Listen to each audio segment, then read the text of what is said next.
Welcome to the Channel for Grace. Gobind will be live shortly.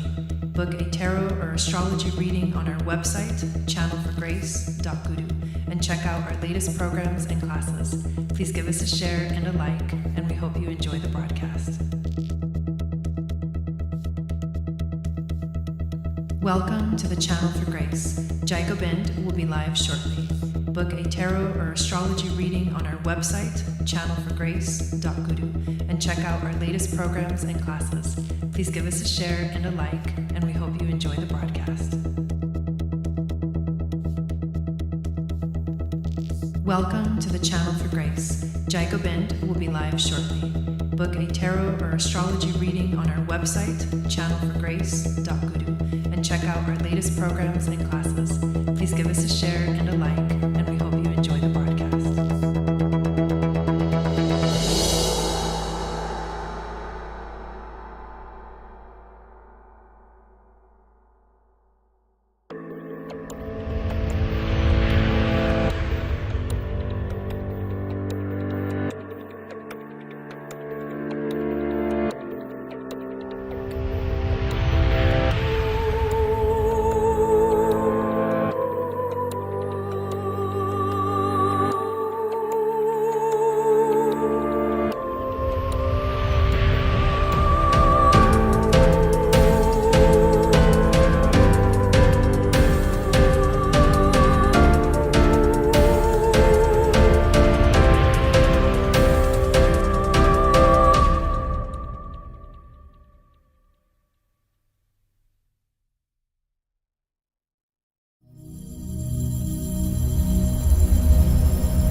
Hello everyone, what is going on? Welcome back to the channel. My name is Gobind and this is your Channel for Grace.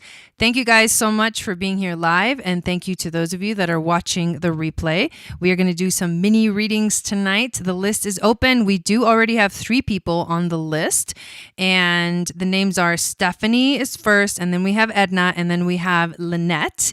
So if you want to get on the list, you send $25 to my PayPal. The link is in the description of this video, and I do these readings live here while we're all here together.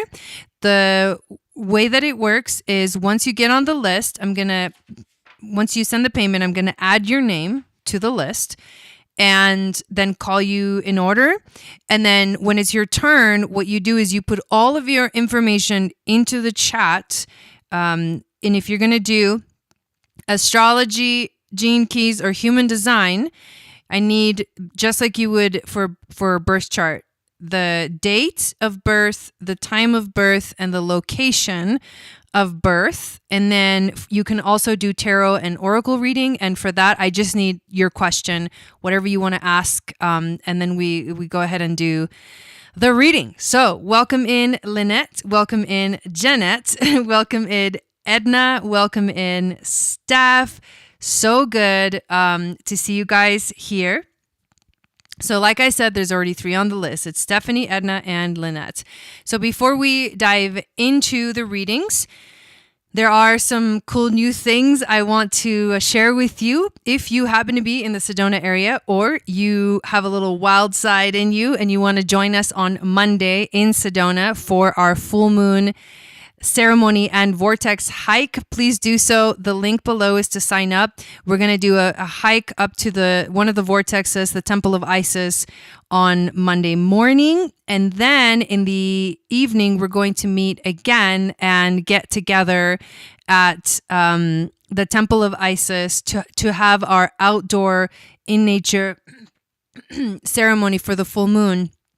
and watch the full moon rise. So I'm super excited about that. Some of the other things that are currently going on and that I want to invite you to is to download my free moon astrology guide. It's going to tell you what your psychic gifts are based off of your moon sign. It enters you into my email list, and that's the best way to stay in contact with me and this beautiful community. If you want to join this community, join the Starseed membership. It is an amazing opportunity to get every month, every season, as the sun enters a new sign, to get guided through the theme of the month, the astrology of the month. I send emails on certain days where there's a big transit going on. I tell you what it is, how it's going to affect us collectively, and I send out little rituals that you can do, and a lot of them are prompts for card readings that you can pull based off of the energy of that day. I also record video content and upload it onto the membership portal, and this is when planets move into new signs, when there's a big transit that needs to be kind of explained. Every new and full moon, you get a meditation video as well as a PDF file that is a journal prompt to contemplate the energy of that moon and to sink into the energy in a deeper way, like body, mind, spirit. So we get to practice all of it. There's live events. We have a once a month group discussion or group support on Zoom, and they have been amazing so far.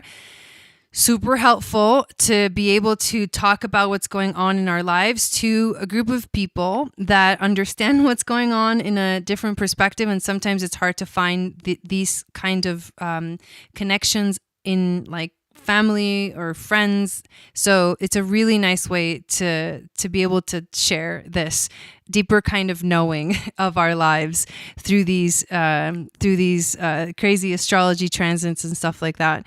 And we also have there's 2 live events, and then the second live event is sometimes if it's equinox or solstice, we do a celebration. We do celebrations on the cross quarter days as well. So the Celtic wheel and the Celtic wisdom is a big part of the membership. It's actually an amazing thing if you want to join us for that. And so it's only $22 a month. I'm getting ready to upload a whole bunch of new stuff onto the shop. So make sure you check that out in the next week or so. And I think that's about everything that I want to share right now. So again, thank you guys all so much for being here. And Stephanie V is first on the list. So let's go ahead and put up your question and what kind of reading you want. And yeah, we'll just take it from here. Lynette says, the Starseed membership is so full of information. I love being prepared. Yes. Thank you for saying that. Thank you for sharing that. And the group support is amazing. Thank you for saying that too. Yeah, it's hard like for me to talk about it because it's like I know how amazing it is for me. Even for me, it's amazing to have this community, especially when, you know, the world is crazy. So we don't always have opportunities to connect with people who understand what is happening. So thank you for sharing that, and I hope that you check it out. And if you're new to the channel, please subscribe, hit that notification bell, and definitely give this video a thumbs up. All right, here we go. Stephanie has a tarot question. Last week, I was told by my landlord that they will need the house I'm renting for their personal family use. They gave us 60 days to move. That was a huge shock and has caused a lot of stress. Well, I'm sorry to hear that. That is quite out of nowhere and sudden. For my kids, we've moved a lot lately. We found a house already, and I was wondering if you can get any messages about this move for us.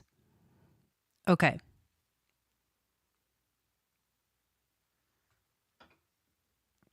Right, Lynette? Yeah, totally. Okay. Thank you, spirit guides, angels, teachers, for being with us this evening. Please help clear the energy of the cards as well as my energy so I can be that open channel of grace, wisdom, and intuition to flow through to everyone that gets a reading tonight, whether they get tarot oracle or any of the other types of readings. Thank you, and Sat Nam. So what messages can Steph receive about this move? What does she need to know about this move? What will help her during this time?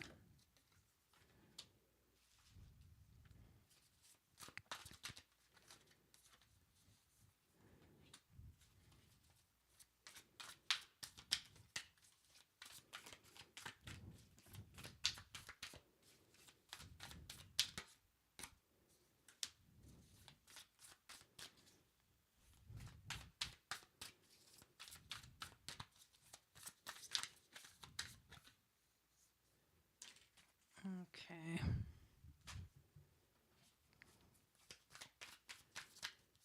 And what animal is going to guide her? Hello, Joni. Welcome in. What animal is going to guide her? Okay. All right. So the very first card that you get is the Four of Pentacles. And I want you to pay attention to what is going on in this picture, because this woman in this picture is actually holding her throat and covering it. And it's it feels very restricting. It feels like a restrictive energy. What I'm getting from this is that, so the throat, when I think of the throat chakra, when I think of not being able to speak, it is such an intense, like, oh, like it makes me feel so stuck. It makes me feel super uncomfortable. And a lot of what's happening right now for you, and I do feel like this card represents what's been going on, kind of like the theme of what's been going on up until this point. I've had a lot of restriction in my throat always. So this is bringing it up in a big way.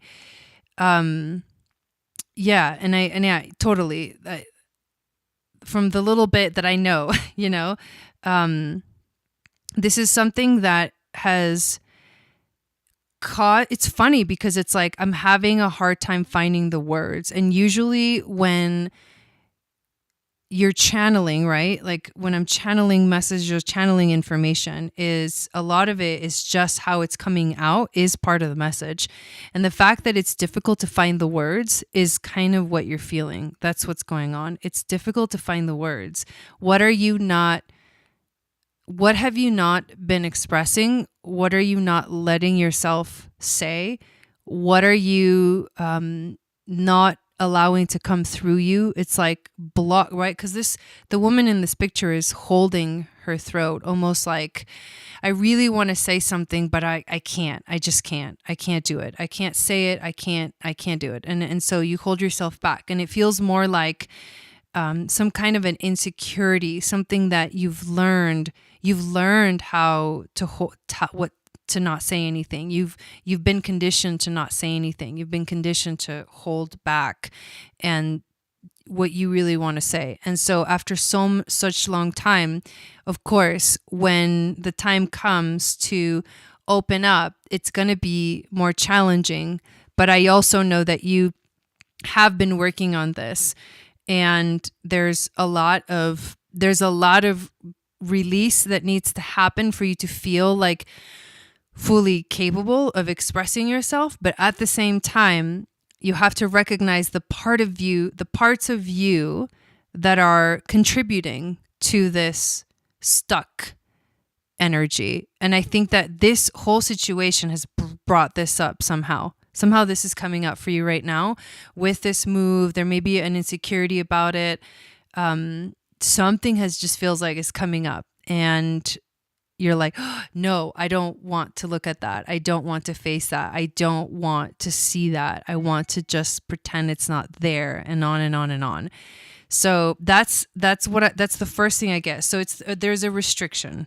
There's a restriction going on, and just contemplate what that is for you. Where is that coming from? Because it's definitely here. It's definitely present. You also get, the next card is the Sun.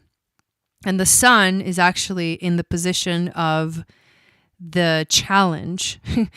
So it's hard when there's so much coming up to feel the joy. It's hard when it feels like so much pressure, right? Because this Four of Pentacles can feel like pressure, like the need to control things and to have security where you have to let go and surrender to the universe. It's when you try to control things, it never comes out good. It never comes out right, because you're in a way resisting the natural flow of where the universe wants to take you. What I feel like this move is actually something really joyful and beautiful, and it's a celebration. Somehow it's a good thing. Somehow it's a positive thing. And finding your way into the joy is just a little bit of the challenge right now for you, because of all the stuckness that is being experienced. The overall theme is the Six of Cups. So there's a lot of emotions connected to this energy. This is bringing up for you childhood trauma. This is bringing up for you, if not trauma necessarily, then childhood memories. It's bringing up I feel like this also has to do with your children. You mentioned that your children, like you guys have moved a lot, and it's like really hard on the kids. And this is what is, it's like nostalgic. It's maybe there's like, I feel like there's a wish. You wish it could be a certain way. You're wishing for something, and it's not quite there in front of you. And because this dream, this wish is not quite there in front of you, you feel like something's wrong, like something's not right. And so it takes you back, like, oh, life was so much better when, life was so much easier when. And it's almost like this focus on the past that is coming up for you personally through this transition. But remember, it's actually a positive thing that's taking you in the right direction. But what's showing up is this, it's focusing a little bit too much on what's not right, and instead of what is right. And the reading is just making it clear. It's like bringing it to the surface so you can just see it. It's okay to have that nostalgia, to feel like things were better in the past, but it's really important for you to move into the future. This makes sense. What comes up for me is a lack of safety, and so I try to contract. Is that what that says? Contact as a response, but learning to trust and doing so through finding the joy really resonates. Oh yes, the lack of safety is definitely related to childhood trauma. And then here's the wisdom from the ancestors. And this is deep. This is the Devil card. What your ancestors want you to know is that you need to face the demons in a way. You need to face the demon. What is the demon? You need to look at it. There's restriction, and there's something that you're trying to push down and not look at, but you need to actually stop doing that and actually look at it. And facing the demon is the first step towards, right? The next step is acceptance of what is, the fact that it is present, right? Then the next step is, and what I mean by the demon, I mean like our own demons, our own shadows, our own things that we want to control and we think we have control over, but we really don't. Your spirit guides want you to face those demons, those inner demons that live within you. Like it's time to face them. And the animal that you get is actually the earthworm. And it's interesting because the earthworm is, it literally lives off of the earth. It literally lives on the earth. This is what it does. It eats, the most nutrient of energies. But the thing with the earthworm is that, it moves really slow. So it's going to take time. And you have to tap into the wisdom of the earthworm. Give yourself all the nutrients that you need. Live off of the earth. Ground yourself. This is an earth element. Ground yourself and give into the fact that it's going to take time. But don't keep the process from continuing. Don't keep the process. Don't stop the process of healing for yourself because there's all these other reasons to put it aside or not face it, not acknowledge it. The earthworm is also a shy energy. So this could be also you. It's also hesitant and reluctant to share its inner vision. I mean, this is heavy stuff. We have all felt the woes of the earthworm at some point along the way. The earthworm indicates a newbie or novice working to establish confidence in a new field. Others around you may seem wise and experienced, but it's important to remember they once felt earthworm energy too. This card is a reminder not to be intimidated or lose hope. Mastery takes time and you're on the right track. Besides, rumor has it, a beginner's mind offers the most valuable insights. I absolutely love that. And check this out. To bring in this energy to balance, you need to speak up and risk embarrassment. Whoa. That was deep. That was very, very deep. Thank you, Stephanie. And next we have Edna. Please put up your what kind of reading you want, and then your information or your question if it's tarot. I'm glad that resonated for you, Stephanie. As I spill all over myself. It's okay. I just came back from yoga. I haven't even taken a shower yet. I'm going to do this after the broadcast. It's okay. I'm just laughing at myself over here. And I did see someone else got on the list, so let me update the list too. While we wait for Edna's question.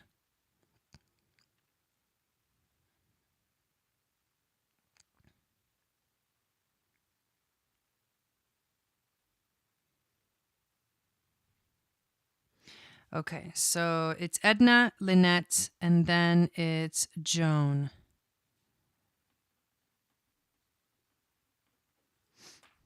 Okay. So here we go. You want an astrology reading. Do you have a specific question about your chart? Is there something specific that you're wanting to ask? While I pull up your chart, and then I'll share it on the screen in a moment.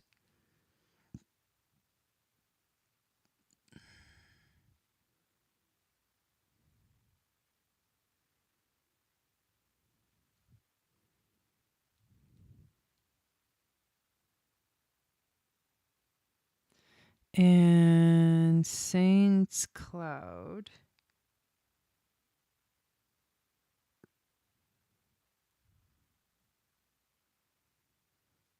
Okay. Yeah, it was awesome. May 20th, 1967, 7:11 a.m. in St. Cloud. So is there something that you're wanting to know about your astrology, specifically, just so I know where to take it and what to look at?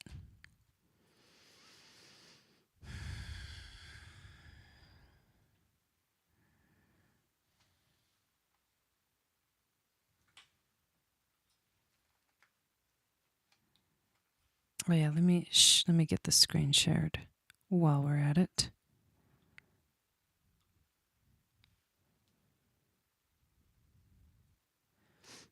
Okay, sounds good.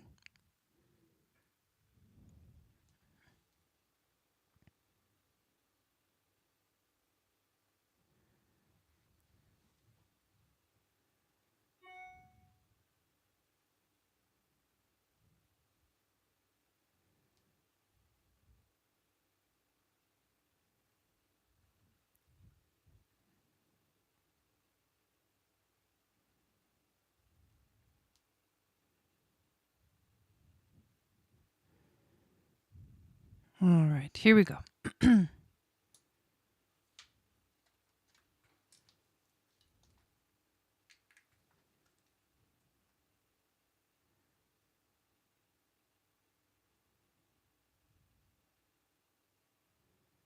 Okay. So, you were born with your sun in the sign of Taurus. You have moon in Libra. You are a Gemini rising, and your Venus is in the sign of Cancer. And those are kind of the four major energies that I always look at in order to see into someone's embodiment of who they are. Because the sun represents the soul, the moon represents our emotions. The rising sign tells you what planet rules your chart and also how you see the world. And Venus tells us what you truly desire. So with the sun in Taurus, exactly at kind of 28 degrees, if you have never gotten a starseed reading before, I would recommend getting one. I go into all of the starseed markings, and your sun is actually on a Pleiadian starseed marking. So you are a Pleiades starseed. And the Pleiades is a very light-focused, light-centered energy. So you channel this through your sun in Taurus. Now, the sun in Taurus is also very grounded, especially at 28 degrees. This is almost at the end of, basically at the end of Taurus. There's just 1 degree left, and then it enters Gemini. So this is a very grounded energy. This is someone who is very much what we would say could be set, kind of set in your ways, set in your beliefs. However, that gets counteracted with other things in your chart. So the general energy to understand about the sun is that it represents your soul, and that is this deep wisdom that comes from you. And the wisdom that comes from you is the stability of life, the security of life, and the good things in life are always the ones that are quality. And that's what you desire. You desire the quality of things in life. And that's one of the most important things for you that your soul offers to the world. An example of, and yes, on the shadow side, Taurus is very stubborn, doesn't want to move. You really can't move it, and that's the shadow. The moon is how you process your emotions, and your moon is actually in Libra. So this is one of the energies that kind of counterbalances. These are also two Venus-ruled energies. So your sun and your moon are in Venus-ruled signs. And these are what I call Venusian starseed markings, which means that you embody that very goddess-like energy of Venus, the goddess of love and beauty, and the energy of Hathor. A Hathor starseed marking and is definitely a sun in Taurus. But the moon in Libra, emotionally, you like to balance yourself. You like to look at both sides of the coin. You like to understand what is going on, within everything. And when you give yourself time to do that, you tend to look at the world through a very balanced and harmonious way. And you desire harmony in terms of yourself and your emotions as well. This can tend to get a little bit interesting because you also have Mars right there. And so Mars in Libra is actually in detriment. And Mars is how you get what you want. If how you get what you want is to always weigh the odds and take your time to decide, you may be someone who takes a really long time to make up your mind, and that can be frustrating to other people. However, in when you look at the bigger perspective of this, what you really want is for things to come out well, for there to be justice, for there to be harmony. So you take a little bit longer to make decisions, to take action, and it matches also this energy of Taurus, right? So it's like double, like, I'm going to take my time. So you can be I can feel that you're very, very kind of like rooted and grounded within yourself and your beliefs. You're also a Gemini rising, which means you are ruled by the planet Mercury, and Mercury in your chart is actually in the sign of Gemini. He's actually on a royal fixed star called Aldebaran, exactly at 9 degrees. And this last Gemini new moon that we had was exactly on your Mercury, who is also in your 12th house. And having this energy in your 12th house, the sun and Mercury, it's a very spiritual thing. So you came here to have a spiritual life. You came here to find your spirituality, to be intrigued by spirituality, hence why you probably seek these things out and have been seeking these things out your whole life. With Mercury in Gemini, especially on Aldebaran, there's a lot of curiosity about knowing deeper, mysterious things about the universe, about the world, about the cosmos. And because it rules your chart and it's on Aldebaran, that's a really, really powerful energy. And this is what makes you want to search for more and more and more. And that's a good thing, because the Mercury will always be an investigator of some sort. And this is so much knowledge that you want to tap into, that you're able to and you desire to be because of who you are. And then your Venus in Cancer, it just means that you desire love and nurturing and connection with others. You are very nurturing, and you also want to be nurtured yourself. You want to be nurtured back. And that's really important in relationships. If someone, is not nurturing, it's going to be hard for you to connect with them. And that's, you're very emotional also in terms of spending money. Like if it feels good, like you're going to do it. Sometimes you can go, do it because of a comfort thing, buy things like go comfort shopping or whatever. So you have to just be careful and pay attention to your emotions, because they're a big part of how you express your desires. You have Chiron in the sign of Pisces, which means that part of your healing journey here is to learn to heal your relationship with God. You may have felt separated from God, distant from God in the past, and your whole life you've been searching to find, to reconnect that together. Yes, I have been looking at different spiritual practices, but have been having a hard time to find that in a relationship. So you have to know what to look for, what you're actually looking for. And that's a big part of it too. You also have North Node in Taurus and South Node in Scorpio, which means that right now you're going through what we call a Nodal Return. This is a reactivation of your life purpose and destiny. So in a past life, you have had a lot of drama, and this could be also in an earlier part of your life in this lifetime. A lot of drama, a lot of like tower moments, a lot of darkness, a lot of heaviness. And what you're here to do is to let go of the need to define yourself by those like dark moments in your life, and to find more stability and to find more security in your life. The other side of this is that you are here also to, with the South Node in the 5th house and the North Node in the 11th house, you're here to let go of also trying to be the limelight or think that you are the most important one. And I don't mean that in any kind of a rude way, because I'm talking about Leo energy, right? 5th house is Leo, and the shadow of Leo can be, I'm the only one that matters. I'm on top and all that stuff. it's over in the shadow expression. It's a overconfidence, you know?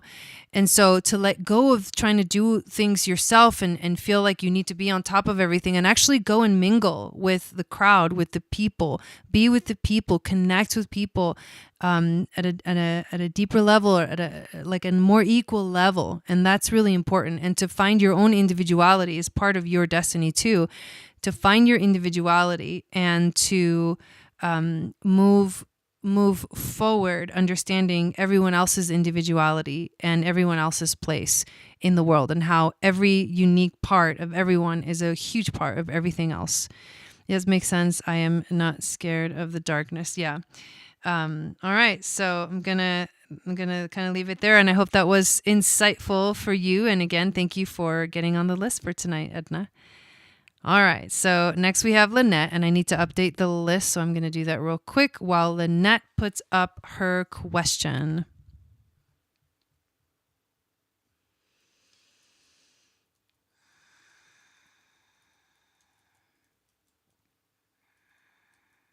And it will be coming up a lot lately because it's the nodal return. You're experiencing this again. It's coming up for a reason. You need to revisit it. You need to, whatever you got to do is tap back into your purpose, tap back into your destiny. It's a really important thing for you to do right now. All right. After Joan, we've got Adriana.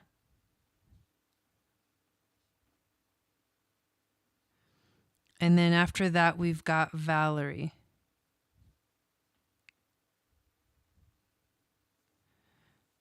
Okay, so Lynette wants human design chart. Okay.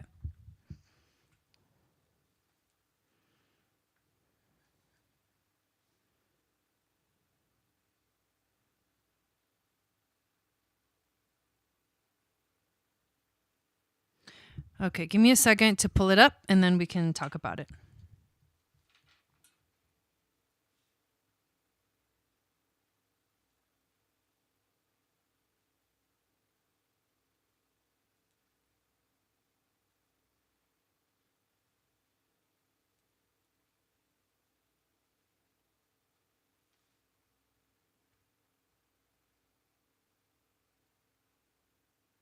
$5:36 in military time. You guys are going to have to help me because this system, I'm going to learn how to do the military time really well, but I'm not that good at it right now. So 5:36 is, so we got 12, 13, 14, 15, 16, 17? 13, 14, 15, 16. Is it? Yes. 17:36? I believe so. If it's wrong, please correct me. Okay, and then city is Grande.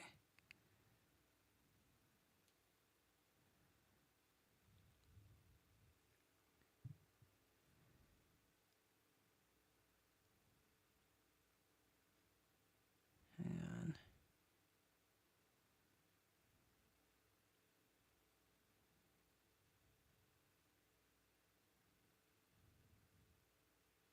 why isn't it finding Grande, Oregon? That's really strange.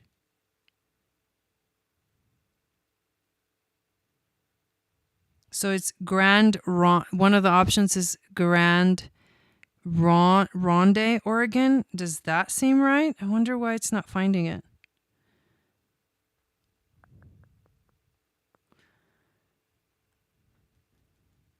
$17.36. Oh, La Grande. Okay. Yeah, it's gotta be.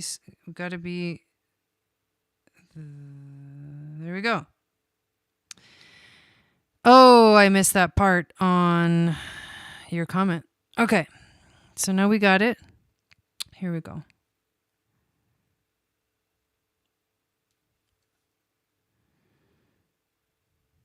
So you're a manifesting generator with sacral authority, and you're a 3/5. And you're kind of familiar with your chart, right? A little bit familiar. Just trying to gauge Let me see what happens if I do.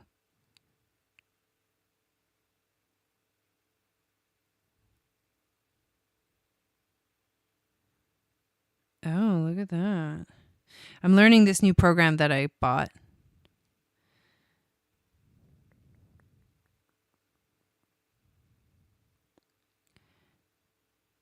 Okay.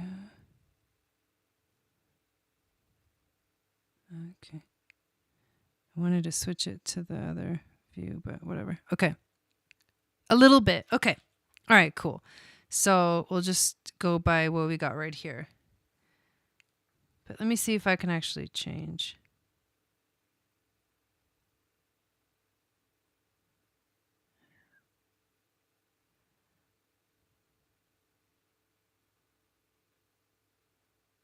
Normal mode, ego circuit, incarnation.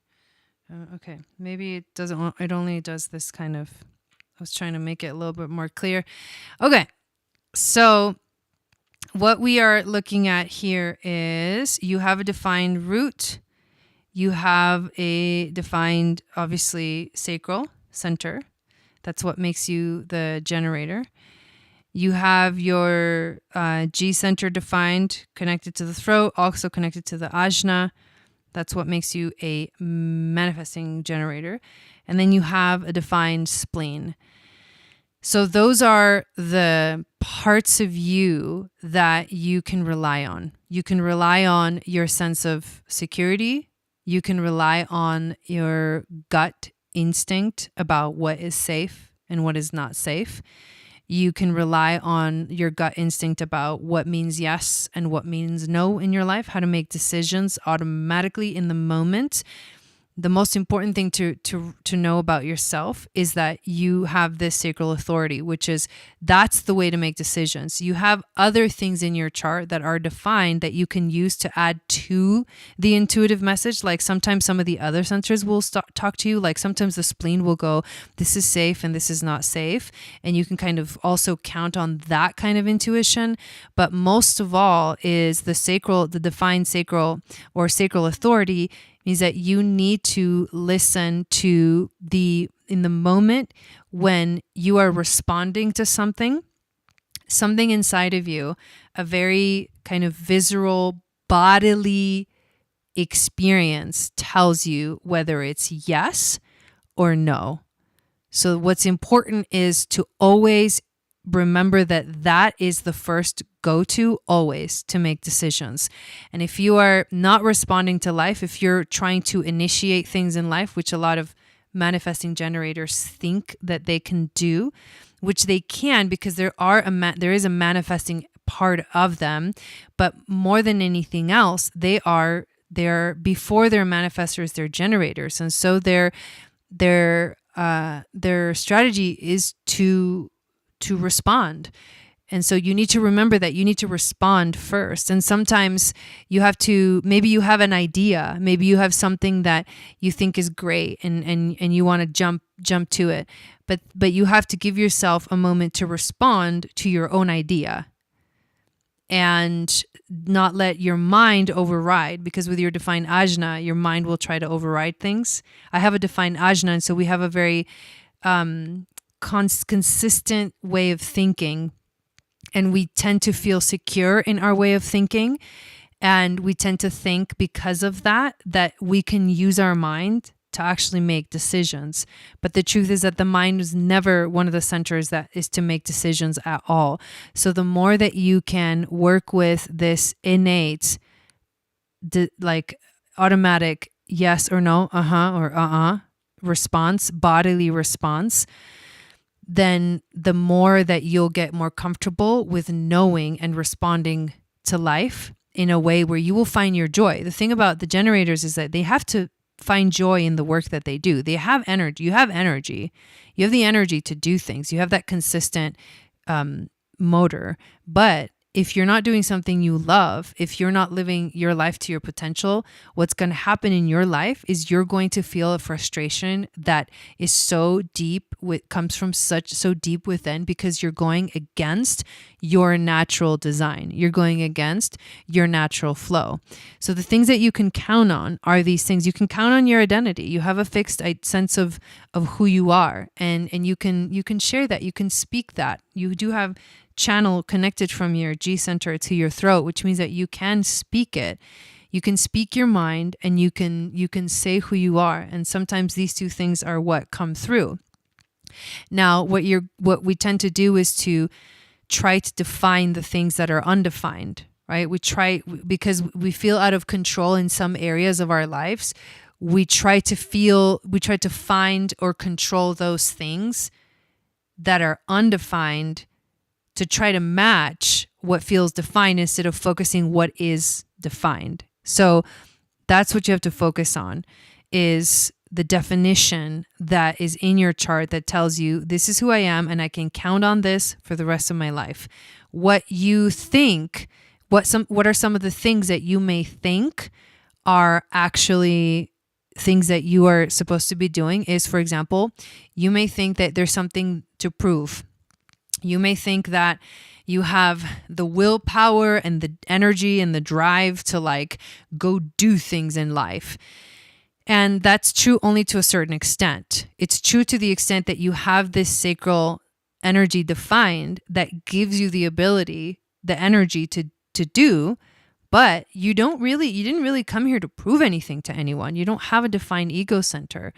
So when you let go of the thought that you need to prove something, that you have to be someone and become someone and do something, the more you're going to let go of that conditioning that made you think that you were supposed to like be somebody and prove something to the world, because you didn't come here to do that. Yep, there you go. So the undefined centers are where you're going to find the issues. And that's your undefined ego. Now, with the undefined solar plexus, you magnify the emotions of the people around you, especially the people around you that have defined solar plexus that actually go through highs and lows and eventually move into neutrality. Like people with defined solar plexus, they're emotionally on a wave. It's a constant wave, and it goes up and it goes down, and then it balances itself out. And then it goes up and then it goes down and it balances itself out. And if you have a defined solar plexus, normally what that means is that you need to listen to that wave in its fullness to get to a point where you can actually make decisions. And you don't want to make decisions on the high or on the low. You want to make decisions when you're neutral. That's why you might say something like, if you're defined, I want to do this because you feel amazing, but then you go on the low and you're like, I don't want to do this. And then you come back to neutral and they're like, actually, I can do this. That's why you can't make decisions on the high or low. But you, on the other hand, with the undefined solar plexus, tend to think that you are super emotional, because emotions of others literally are going to drive you crazy and make you think that the emotions are yours. But those emotions are not yours. You are a non-emotional being in the terminology of human design. Meaning not that you don't have emotions, meaning that your natural state of emotions is calm, serene. You have emotions, but at your most natural state, you are a calm, non-emotional being. Like I guess a better word to say that is non-commotional. You're not commotional. You're not meant to have these highs and lows. That's not one of your skill. Your skills are the defined centers, right? And then with an open head center, you need to allow yourself to be inspired. You can be inspired by many, many things, and you can tell when someone's inspiring. So follow that inspiration. Let it guide you in your life. You can be inspired by many, many different things. And hopefully that gave you a little bit of an insight into your design. That was amazing. Thank you for signing up for a reading. So Joan is next. This is so funny. I have been fixated on human design lately too. I'm obsessed. Yes. It's amazing when you recognize what's really going on, you know? Totally. So just to reiterate on the list, we've got Joan, Adriana, and Valerie. And then after that, I believe the list is open, but I'm going to double check. Yes, it is open after Valerie.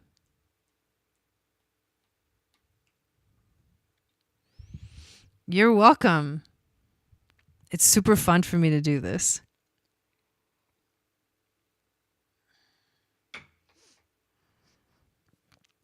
Do the gates in human design relate to the gene keys? 100%. 100%. They are the same. They're one and the same. That's actually one thing that I'm going to do for myself is to, because I like to study and I'm a very visual learner. I'm an auditory learner. Like when I hear things, I learn them much quicker. When I see them too, but really it's when I hear them and they kind of enter in through words. And I learn too by talking. Like talking, it's like I instantly realize, wow, I know more about this than I thought. I'm a mental projector. Yeah, exactly, Lindsay. It's a rabbit hole. And what I'm going to do for myself is I'm going to create like a big image of the body graph in human design and do little connecting lines through all of the gene keys and write in there like where they are in the astrology wheel. It's the numbers. I'm looking at that right now. It's the same numbers. Yep. They're the same numbers. Your profile. So your profile in human design is found in your activation, in the activation sequence of your gene keys.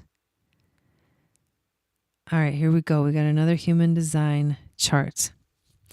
Yes, exactly, Lindsay. Exactly. It's like a miracle.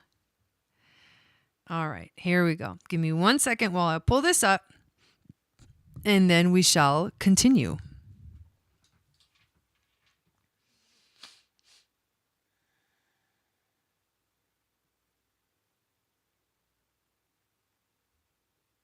Okay.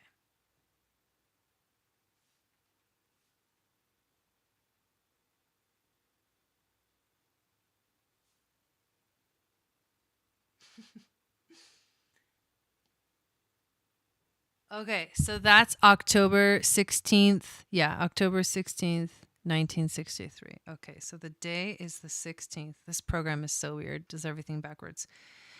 The month is 10 and the year is 63.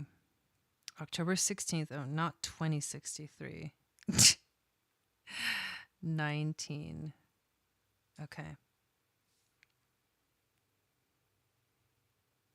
And if I get anything wrong, just correct me. Just like tell me. All right, then we got 5:38 p.m. So again, we're going to do 17:38 for this.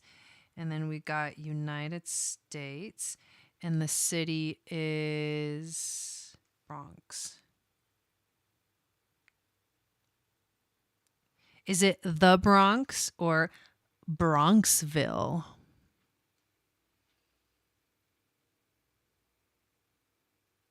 Human design blows my freaking mind too. It's fascinating. So we got Bronxville or the Bronx. I know it's Argentina too. Like it was like that in Argentina too, and we just learned the other way. But then once you enter it in, it like puts it correctly. Like it says the month and then the year and then the day and then the year. So it's just a different way of inputting information. I actually just bought this program. This is the program that is offered for Apple, which is, it's not actually offered for Apple. It's actually online. So you have to have Wi-Fi to use it, but you can save charts so you can look at them when you're not using Wi-Fi. So it's actually really cool. All right. Is it the Bronx or Bronxville?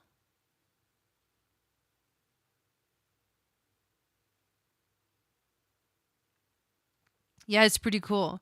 On my computer, it lets you do like the night mode too. It's probably the Bronx. You're from over there too?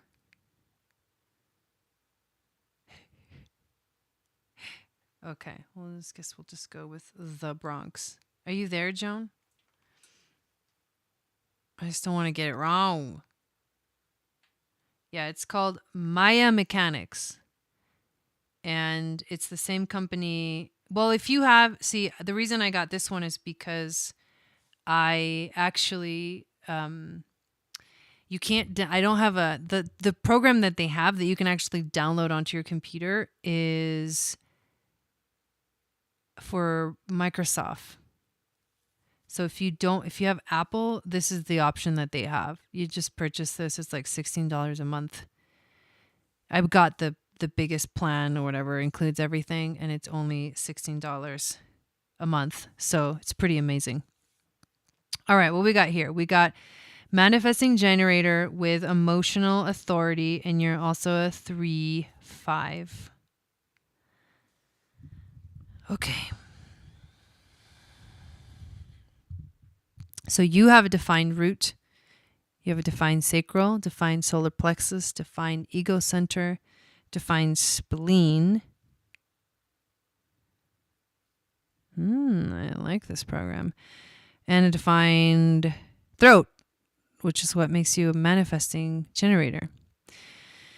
So a lot of the similar things that I was telling Lynette is that as a manifesting generator, your strategy is to respond to life.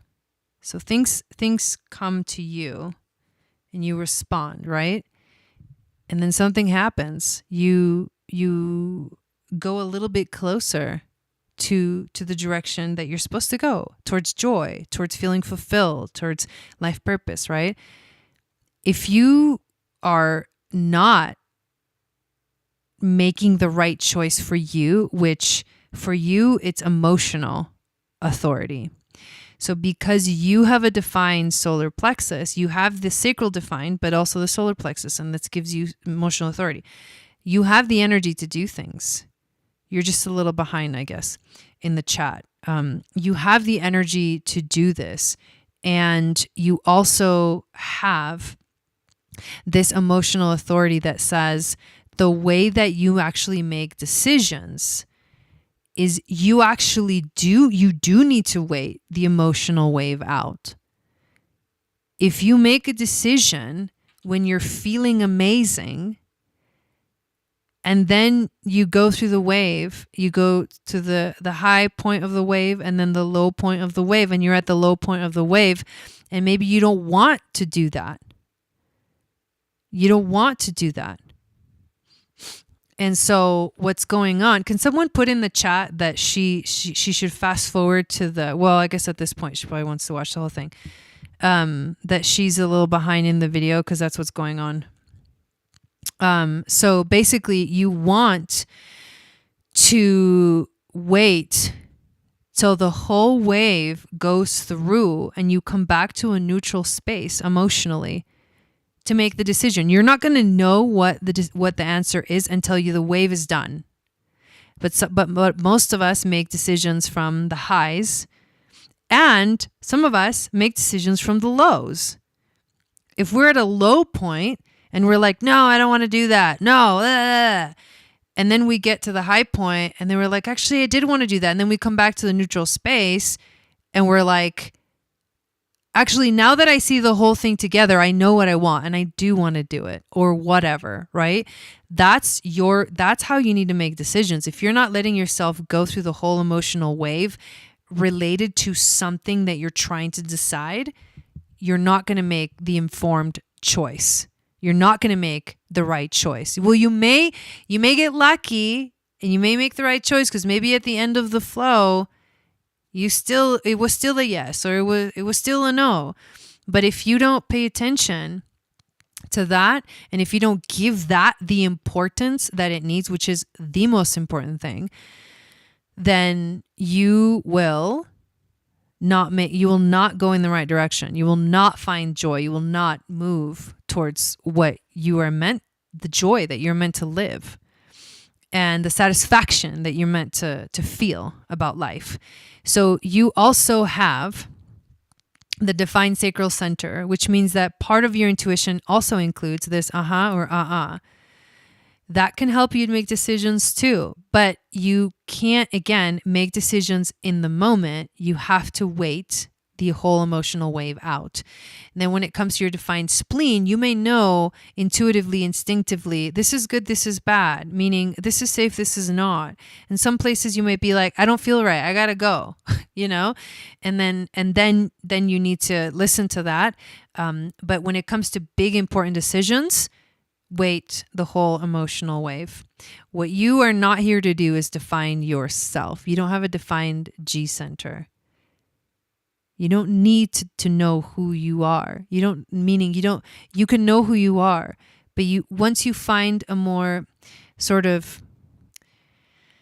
deeper, what is important for you is to find deeper identity that is beyond like, I am this, or I am this, or I am defined by this, or I am this. Like, it's beyond. Once you find that deeper knowing of yourself, you can relax trying to like define yourself, because you didn't come here to define yourself. And you have an open ajna, and you also have an open head center. With the open head center, it's about the inspiration that comes in. You know what's inspiring or not, and you can allow yourself to be inspired by things. But you have to remember that you're going to want to do many, many different things. You're a manifesting generator. And I didn't say this before, but all manifesting generators need to allow themselves to try many different things in life and maybe never pick one thing that they want to stick with. And that's completely normal for that. Now, the ajna center, the shadow, when it's undefined, the shadow is trying to identify with someone else's ideas, because your ideas are not fixed. You have an open mind in a way. You can think like many people. You can identify with many people, but then you don't need to hold that as a fixed energy for yourself. An undefined ajna is open and flexible and very adaptable. Can easily pick up on other people's ideas and concepts and be inspired by others if you have an undefined head center as well. You just can't identify with the ideas. If you do that, you're going against your natural state of not necessarily knowing everything, not necessarily having a sense of knowing that's solid in as to who you are.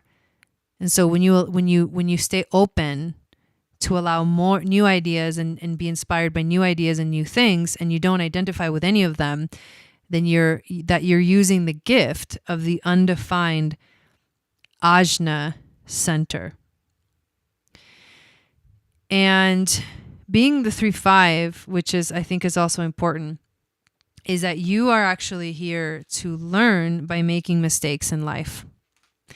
My mom, I believe, is also, she's either 1-3 or no, she's a 3-5 for sure. So you learn by trial and error. It's just the way it is.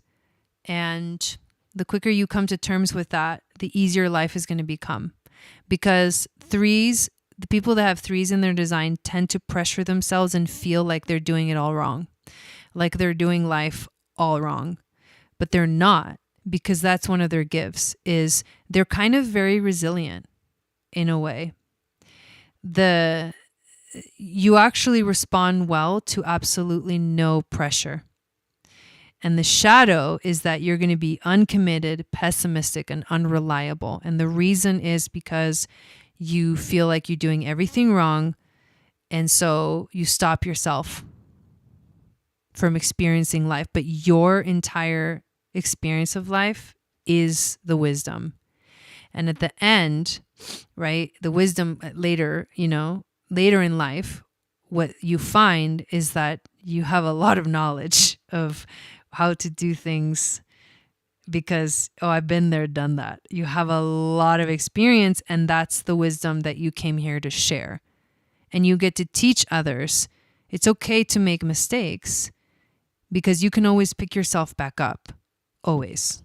And that's a really beautiful thing about the energy of the three, is that once they surrender to this need, to the pressure of trying to do things right, then they actually start living the life they were meant to live.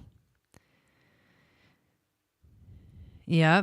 Yeah. Always wanting to learn. Yes. Hello, Jason. Welcome in. Every time I hear something that really hits me from Jai, it makes so much sense. Yeah, it does.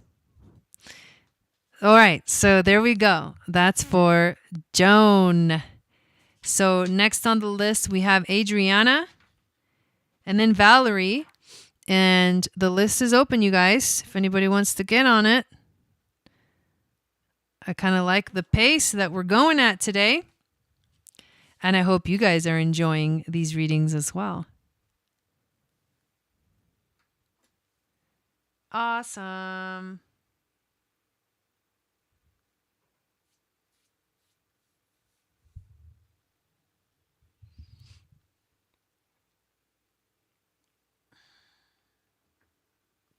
And thank you to everyone that's gotten a reading so far. And if you want to get on the list, you can send $25 to my PayPal. The link is in the description of the video. And once you send it, I'll add you to the list. And when it's your name, I'll call your name and you can enter in your information. If you're going to do human design or gene keys or astrology, or your question if you're going to do tarot or oracle. Yeah, I can pull 2 charts. Just need the exact information of both people.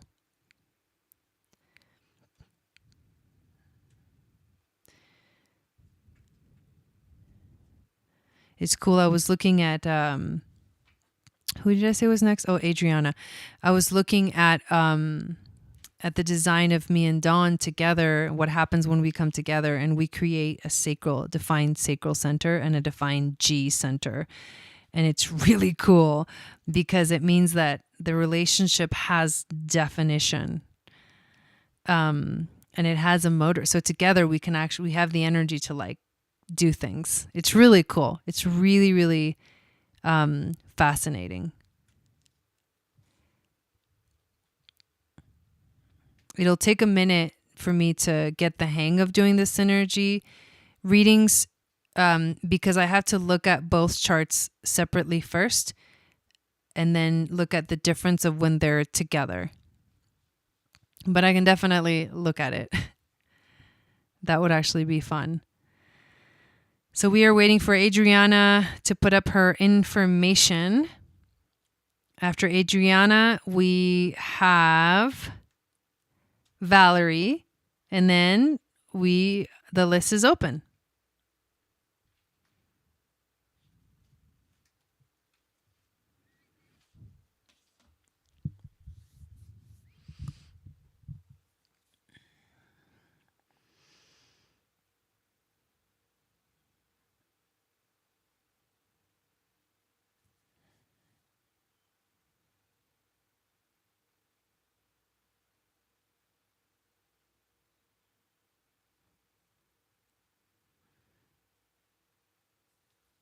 Hello, Kimberly. Welcome in.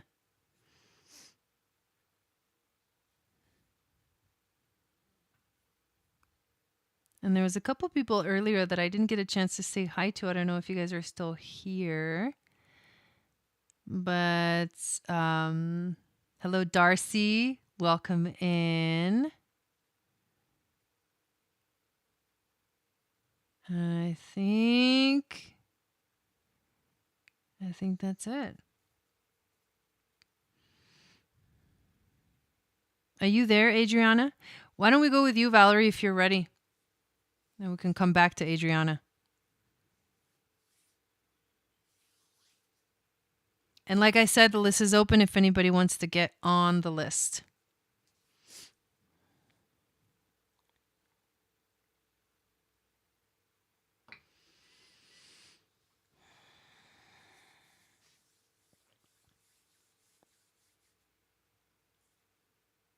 All right, here we go.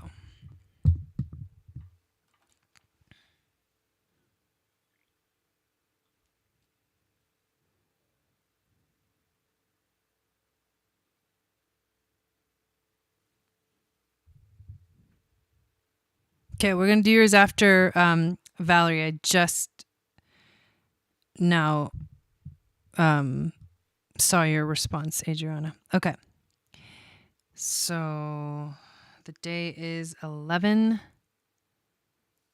and then 58. September 11th, 58. And then we got 8:32 a.m. 8:32 a.m. Okay. The cool thing is that this saves all these charts. So it's actually really cool.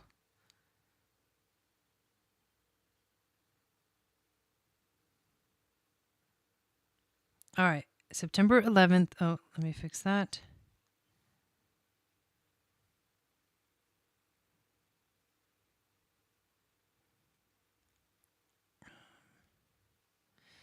Okay. Let's see.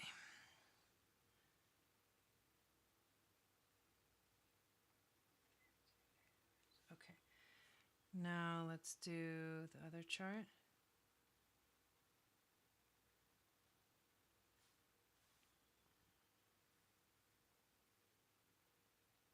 So Adriana, make sure you have all the information ready, and then you're going to go right after Valerie. So make sure that you have it ready so you can just post it into the chat. Whatever whatever reading, whatever type of reading you want to get.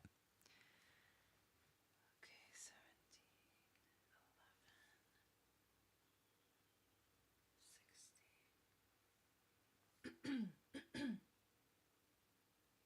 1500.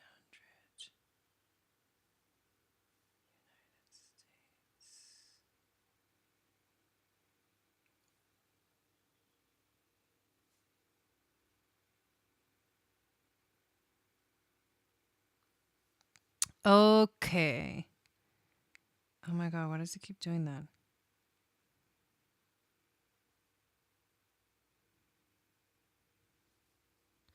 Okay, November 17th, 1960. 1500. Okay.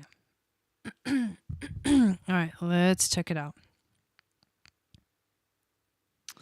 Interesting. He's a splenic projector, just like Dawn. Interesting. And he's a 2-4. So he has a defined ajna, defined head, defined root, and defined spleen. It's so interesting that you guys are like two projectors together. And then you're also a 2-4, but you are ego projected projector. You only have a defined ego and a defined G center, and that's it. And everything else is open. It's quite sensitive energy. All right. So when you guys are together, let's put you, person number 1, Valerie, person number 2, Greg. So this is what happens when you guys are together.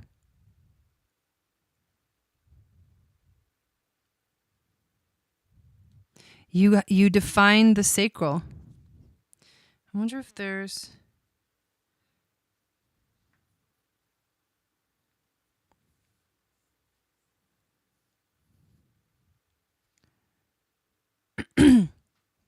So obviously you only had those two centers, and then, okay, so what happens when you guys are together is you have a defined sacral center. And this is what happens when me and Dawn come together as well. So you guys you kind of intertwine together, and you connect a couple of channels that are kind of new to both of you. One of them is the 4243, which is the channel of maturation. a design of balanced development. And the other channel that gets defined is the 4426. And I would look into these if you can, Valerie, for more information. It's the channel of surrender, a design of a transmitter. So the relationship itself gets defined in a way where these two channels, these two energies activate together. So it's the 42nd gene key and the 53rd gene key, and then the 44th gene key and the 26th gene key.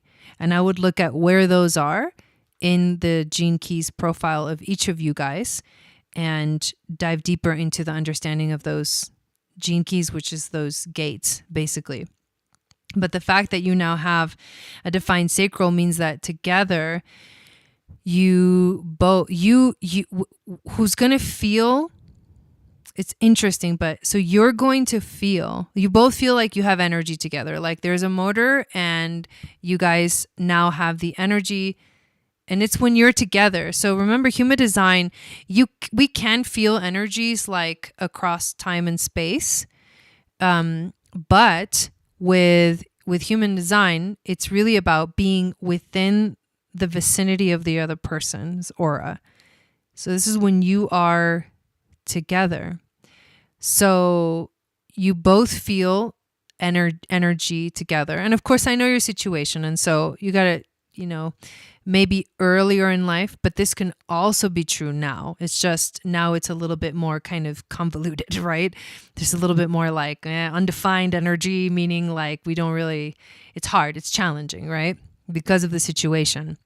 But, maybe you felt this very strongly earlier, maybe in the marriage where together you felt like both of you together had energy. And so you give each other energy when you're together, which means you have that ongoing ability to do things together. So you may have accomplished a lot of things together in life because of this. And that's how I feel that's going to happen with me and Dawn. So here's how you're going to feel around him, or how you have felt around him in your life. You're going to feel most secure because he has that defined root.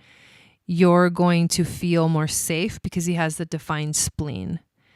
You're also going to feel like you're going to feel very much like, you might have taken on his beliefs and his ideas like as yours, because you didn't know any better, because you have the undefined ajna and head. And so you might have taken all of his ideas as your own, but at least you're going to feel like more secure in your way of thinking, at least around him, because he's going to give you that sense of stability in that area.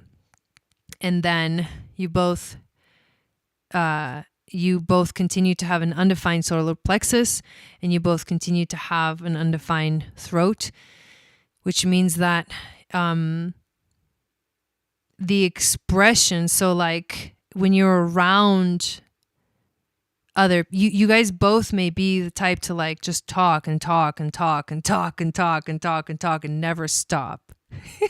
Because that's what happens with the undefined throat, is like you just don't know when to, you don't have a defined way of expressing yourself or of speaking.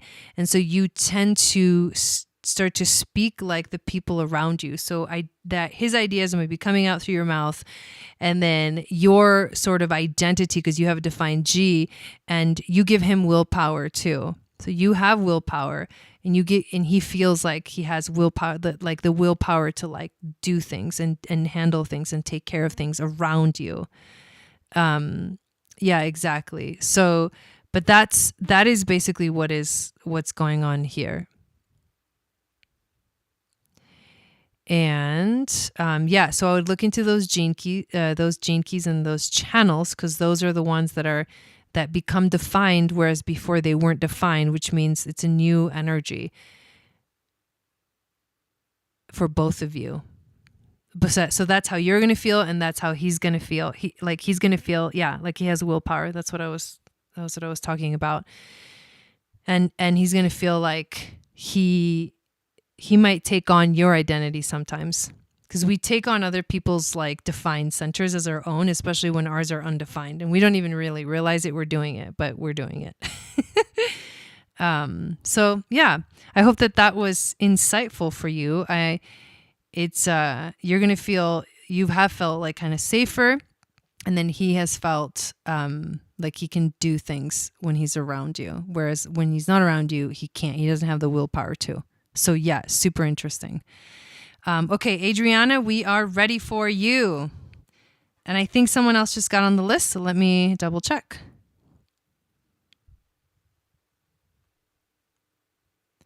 So we also have Kimberly on the list. And after Kimberly, the list is open.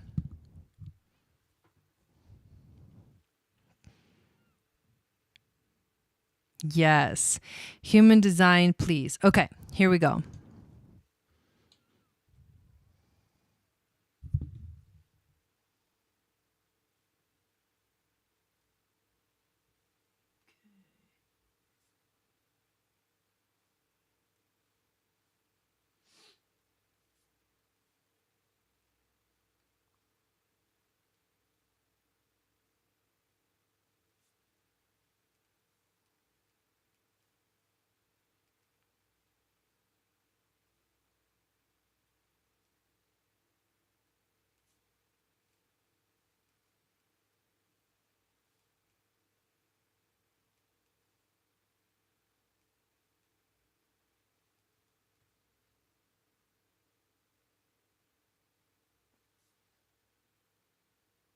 Okay, let me make sure I got this right. September 21st, 91, 2304 in El Paso. All right, here we go.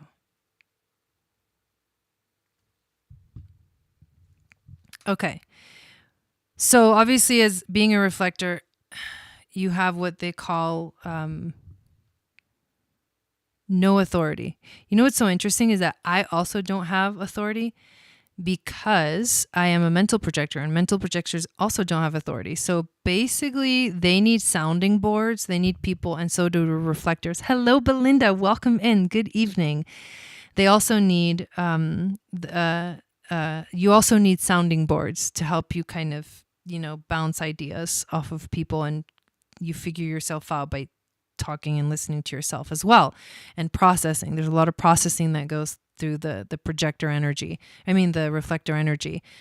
But having no authority means that it's going to just take you longer to make, decisions in life. But one thing that is significant is that you are a 1-3. And being a 1-3 is a little bit of what I was talking about with, you learn through experience. Part of what you're here to do is to learn through experience. Now, the energy of the 1 is about study. It's about creating. It's about being as a 1. And this is the conscious part of you. This is what you feel more consciously connected to, is you are literally a channel of creation.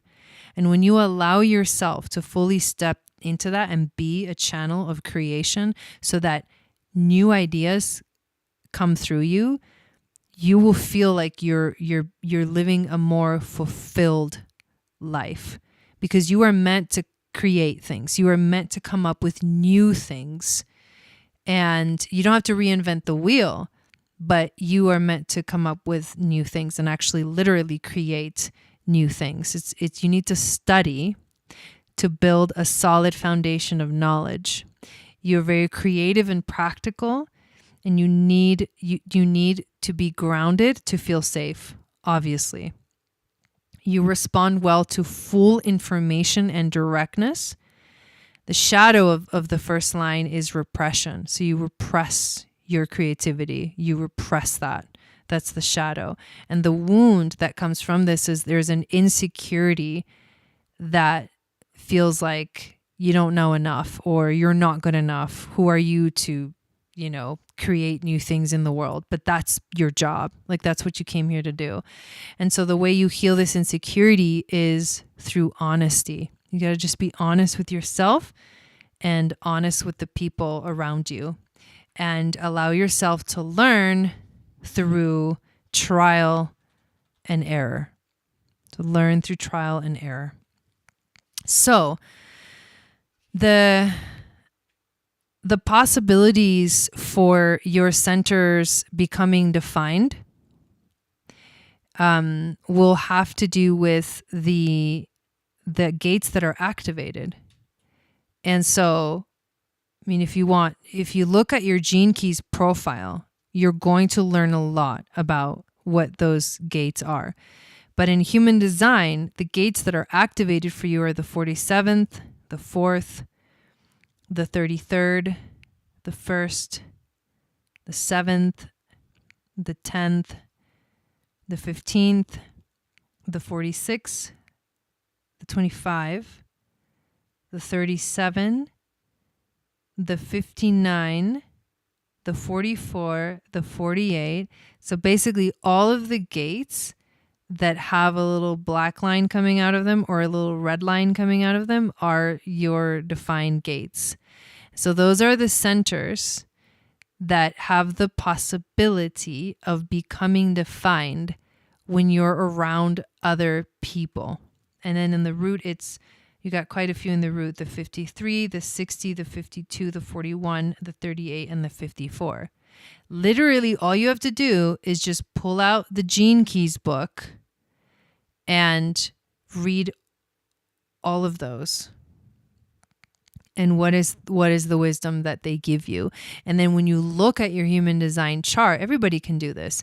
When you look at your human design chart and you say, well, that gate is in the Ajna center, so that's the mind and thinking, and this is how I think, or this is the activated energy within that center. Then it gives you more insight into who you are. And you do have identity. It's not like you don't have identity. You do have identity. You just are much more open. And your job in this world is to reflect back to the people what is happening. That's why it's so hard to be a reflector. And that's why the most important thing for reflectors is their environment. And anyone that has many, many undefined centers, their most important thing is their environment. Especially as a reflector, your environment is everything. The people around you is everything. Your friends is everything. So when you surround yourself with the right people and you're in the right place, you will fucking thrive.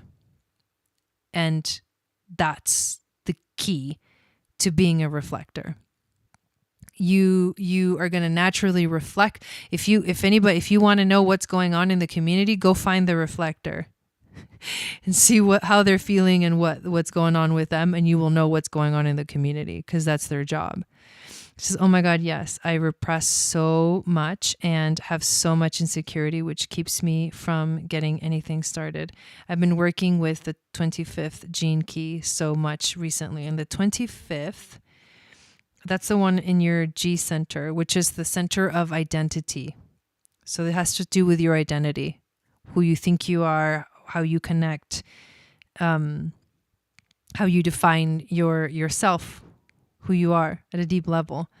So also look at where a lot of these are in your gene keys profile, and that will give you a lot of insight as well. So the gene keys energy is what gives you the opportunity to dive deeper into contemplation with human design. The gene keys is the yin, whereas the human design is the yang. It's the yin to the yang. It's the feminine to the masculine. So dive into all of these gates and understand them really well through the gene keys. And you will understand how to work with your personality, because each of those gene keys has a shadow, a gift, and a city. And you need to work on transmuting the shadows of those particular activated keys in your design and transmute them into gifts. And when you learn to do that, you will find out more about who you are, because you are somebody. It's not like you don't have an identity. You just are here to reflect to others. So you work on your environment and you work on the people around you. That's number one for you to feel safe. Right? And then you go and you study and you build a foundation of knowledge for yourself, and you allow yourself to be inspired by everything and anything, because you literally can. Your job is to live in awe and wonder of everything around you. It's amazing. It's your evolution. Okay, so it's part of your most challenging thing, how you evolve. Yes. And intuitively, you'll know which one to go to. And so your job is to not try to define yourself. Your job is to be in the moment. I think reflectors, more than anything, just need to be in the moment and give themselves time and a lot of space and a lot of solitude, not loneliness, but solitude, to recharge and refresh and put yourself back together again, which is perfect that it's my identity in human design. Feels like I'm on the right path. Good. But you're not meant to define that either. That's why for you, let life be an exploration. Because the minute you start to try to define yourself like this is who I am, is that will always change. You are like the river. Reflectors are like the river. And the river is always changing and always flowing. You can't step in the same river twice. That should be like your motto for life. And the minute you let go and just let the river go, let it flow. And one day you step in this river, and the next minute you step in this other river, and everything is always changing and always flowing. And that's your nature. That's who you are. When you stop trying to define who you are and literally define yourself as always moving, always flowing, always changing, then the stress of having to know who I am and why am I here is going to just dissipate. It's powerful being a reflector. But your defined channels are in your ajna, in your throat, in your G center, solar plexus, sacral, root, and spleen. So all of those have the possibility of being defined around others. All right. That was awesome. Be in the moment and not in the head. Definitely not in the head at all. That's useless for anyone with an undefined ajna. Kimberly, my dear, you are next. Thank you, Adriana. That was amazing.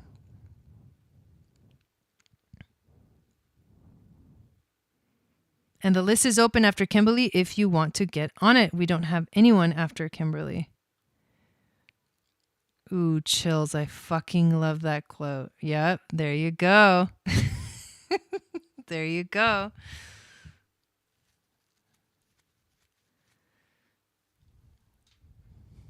It's amazing. It's amazing. So, yeah, I was going to say that if you want to get on the list and you want to get a reading, you still can. There's still some space. I think I can be here I can do a couple more. 3 more max.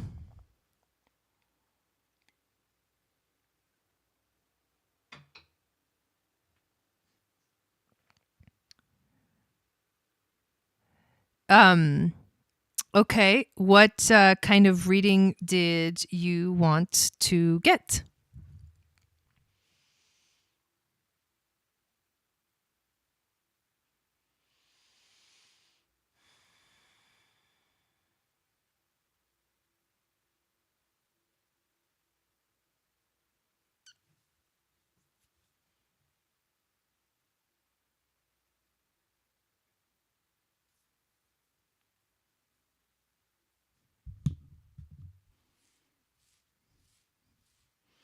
So we'll see what kind of reading Kimberly wants.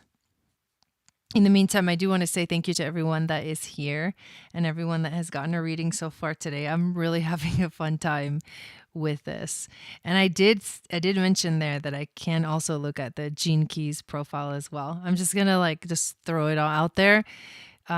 Because I have I feel like I've looked at it enough where I can definitely give you some very basic foundational stuff to go deeper into on your own with the Gene Keys as well.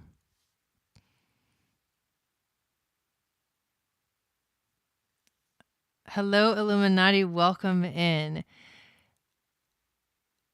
I was enjoying the cook grass on my feet, and then something stomped its foot and said, "This is yours."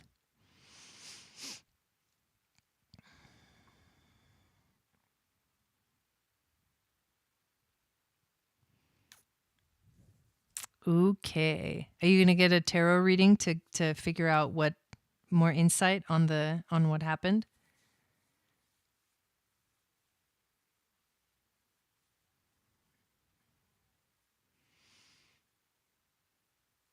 Hmm.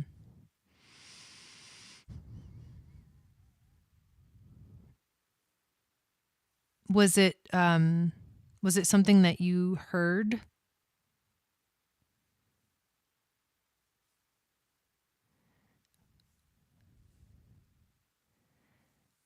Was it like all in your mind's eye? Sort of like an auditory message that came through?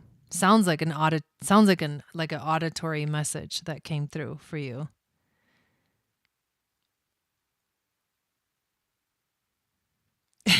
It's bizarre and cool. It's strong, like it's a strong message, like something stomping. It's like, hey, listen, very firm, like, pay attention, this is yours. I'm kind of leaning towards tarot. Yeah, I'm kind of leaning towards tarot for this. So let's do that. Let's do a tarot reading and see. We'll just see what comes up. I'm just gonna leave it open-ended and see what needs to come through for you. And like I said, if anyone wants to get on the list, there's no one signed up after Kimberly, so the list is open. But if no one gets on the list by the time this reading is done, then we are complete.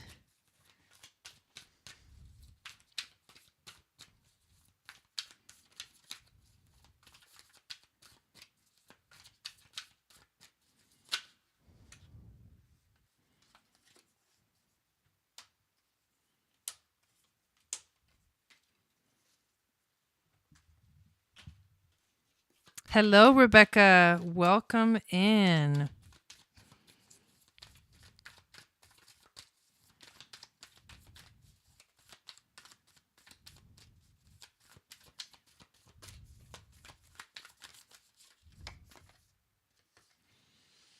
Well, it's definitely something really like strong. You got some really cool cards over here. The first one being the Chariot.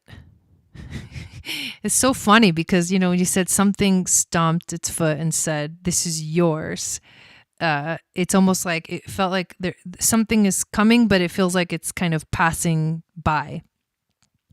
The Chariot is an opportunity.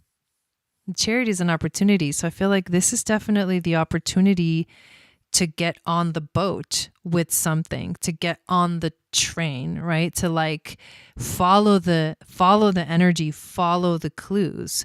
And because it was such a strong intuitive message, I would say keep listening to what comes through, and maybe what you're thinking when it happens, what's going on, what you're contemplating, because a lot of information is there in the moment.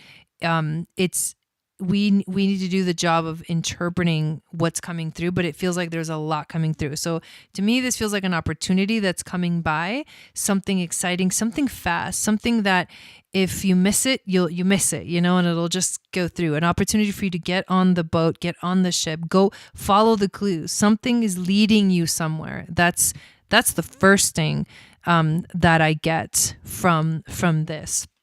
This is so interesting because the second card that you got is the Four of Cups. And in this specific deck, she is sitting there literally in a meditative position.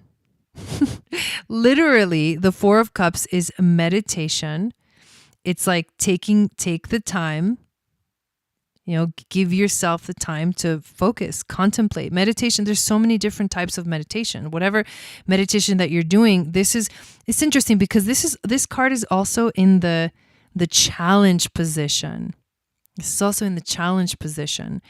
And what the other meaning of the Four of Cups is being closed to something. In a sense, not like focusing on what isn't right, but then not seeing that there's an opportunity there. Maybe that's the challenge. Maybe the challenge is that the universe is saying there's an opportunity here. Like, we want you to like open your eyes and notice it. Open your eyes and notice it. Like it's coming, it's here. It's like it wants you to join it, And the challenge is, can you remove through meditation, which I feel like, you're definitely doing, be in that state of like samadhi is the word that's coming through. And of course, like samadhi is like a very sort of high vibrational frequency, sort of like beings like the Buddha reached. But when I say samadhi, I just mean be in a state of bliss within yourself so that you allow yourself to be, taken in a good way, like taken towards the opportunity. And what is the opportunity? And you did get two major arcanas, which makes this an even stronger message. The opportunity is the Hierophant. And the Hierophant is like a magical teacher. The Hierophant is your teacher. Something is wanting you to learn. You're learning something. You're learning something deep. This literally could be a powerful teacher arriving for you, and it's a very strong energy that wants to teach you something. And so it is through your meditation practice that you may discover more and more of the story, or more and more of what this, teacher wants to tell you. I get that. And not seeing it, the universe was trying to stomp it out. Yeah, to make you notice, like pay attention. The energy of the Hierophant is a spiritual teacher too. So something has arrived that is a benevolent energy, I feel personally, that wants to like really take you into some deep wisdom and wants you to listen and wants you to pay attention, because something really important is here for you to see. So the wisdom from the ancestors is the King of Swords. And the wisdom of the King of Swords is, for one, it's mental clarity. For two is it's Archangel Michael energy. It's cut the cords to anything that in a way, is not, it takes you away from what we're talking about here. And that takes you, like, cuts the cords from the things that no longer serve you physically, mentally, emotionally, in all kinds of ways. It's find the clarity. Find the clarity. Yes, I can, Adriana. So it's about finding the clarity and cutting the cords. And the animal, of course, that comes to you is the owl. And the owl is about seeing through the darkness, which means lighting your way through the darkness, or lighting your way in the dark, meaning you can see through the shadows. You can see with clarity what is really going on here. And the owl is a very sacred, divine, feminine energy connected to the moon, connected to the night. It's about not being afraid of the dark in a way, and walking through, because you have the confidence of the owl, walking through the night, which it can hunt at night. So it is the most powerful bird of the night. And it wanted me to focus on Earth. Yeah, your relationship to Earth. And I would say definitely take a moment to journal this experience and acknowledge that something is here to communicate, to teach you, to show you something. And to me, because of all these cards that we got, if, like I said, it feels like a benevolent energy, a big intuitive hit, something that's wanting to maybe channel through you. So as you write and you journal and you reflect on this and you contemplate on this, whatever comes through is information that you need to look at. So pay attention to all of the information that's coming through in all kinds of ways, in all areas of your life, because this is heightened intuition that's going on right now. Definitely powerful heightened intuition. Super powerful experience. That's quite something. That's quite something. But thank you for getting on the list for tonight. So, were you going to get on the list, Adriana? I don't have anyone else on the list. So if you do want to get on the list, make sure to do it within the next couple of minutes. Otherwise, we shall continue again next week. And this coming week is going to be kind of crazy for me. As you know, I am doing this big move at the end of the month, but it's kind of starting now. There's a lot going on. You're welcome. You're welcome.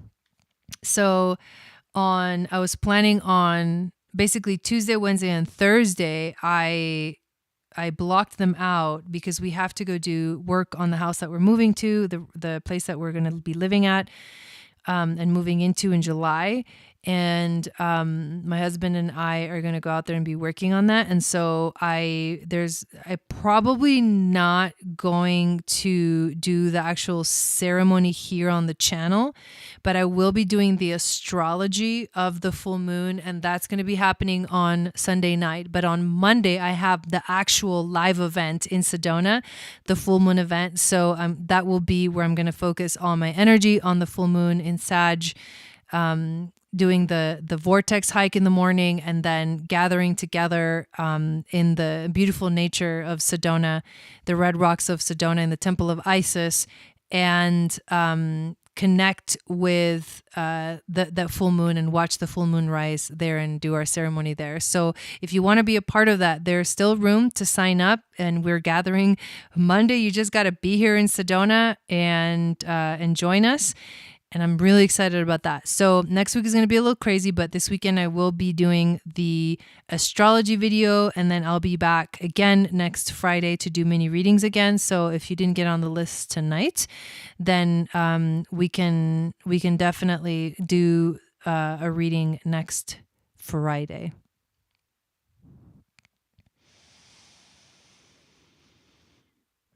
You're welcome. You're welcome. Crazy. All right. So I think we are done for the night. I do want to thank everyone that got on the list today, and thank you everyone that got a reading, and for everyone that hung out and watched and learned so many cool things. I hope you have a beautiful weekend, and I will be back on Sunday night to do the astrology of the full moon in Sag, which is happening basically Sunday night, early morning Tuesday, but basically Sunday night Monday night into Tuesday morning. So Satnam, everyone. Have a beautiful evening, and I will see you all again very soon.